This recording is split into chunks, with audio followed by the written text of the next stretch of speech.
തിരുവോണത്തിനൊരുങ്ങി ഗുരുപവനപുരി. ഗുരുവായൂരപ്പനുള്ള ഉത്രാട കാഴ്ചക്കുല സമർപ്പണം നാളെ നടക്കും.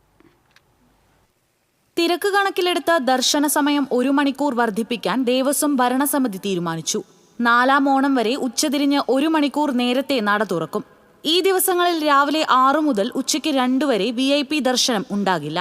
വ്യാഴാഴ്ച രാവിലെ ശീവേലിക്ക് ശേഷമാണ് കാഴ്ചക്കുല സമർപ്പണം.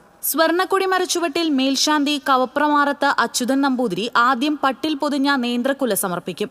ദേവസ്വം ചെയർമാനും ഭരണസമിതി അംഗങ്ങളും കുലകൾ സമർപ്പിച്ചാൽ ഭക്തരും സമർപ്പണത്തിൽ പങ്കാളികളാവും. രാത്രി അത്താഴപൂജ കഴിഞ്ഞ് നടയടയ്ക്കുന്നതുവരെ കാഴ്ചക്കുല സമർപ്പണം നടക്കും. ഭഗവാന് തിരുമുൽ കാഴ്ചയായി ലഭിച്ച കുലകളിൽ ഒരു ഭാഗം ദേവസ്വത്തിലെ ആനകൾക്ക് നൽകും. ഒരു ഭാഗം തിരുവോണ സദ്യയ്ക്ക് പഴപ്രഥമൻ ഉണ്ടാക്കാനെടുത്ത ശേഷം ബാക്കി വരുന്നവ ഭക്തർക്ക് ലേലം ചെയ്യും. തിരുവോണനാളിൽ പതിവ് ക്ഷേത്ര ചടങ്ങുകൾക്ക് പുറമെ വിശേഷാൽ കാഴ്ചശീവേലിയും മേളവും ഉണ്ടാകും. പുലർച്ചെ 4:30-ക്കാണ് ഗുരുവായൂരപ്പന് ഓണപ്പുടവ സമർപ്പണം.